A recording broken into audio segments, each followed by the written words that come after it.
Hi there and welcome to Sports Bike Shop's video on how to change a visor on an MT Thunder, MT Revenge and MT Blade SV. Okay, we're going to start by opening up the visor. Open it all the way up. We see there are red kind of detailing on this base plate. Right at the bottom is a little release mechanism. You're going to slide this down just above it at the hinge point. This will release the red block there. You'll be able to work the top and the bottom lugs out that locate it into place. There is also a small guider just here at the end of my finger.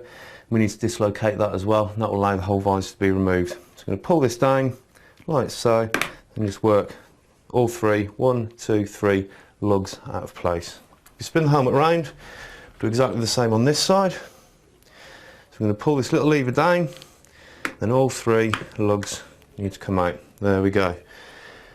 When we replace this visor, again we're going to have to concentrate on making sure, as well as these 2 lugs on the hinge point, this guider is seated correctly just here, and this is what gives it the micrometric adjustments for the visor opening.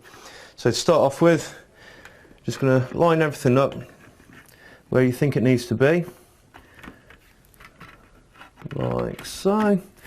Hold that in place, pull this little lever down and just work all 3 of them into place. Let go of the lever, just make sure it's located correctly. Spin the helmet around, do the same on this side.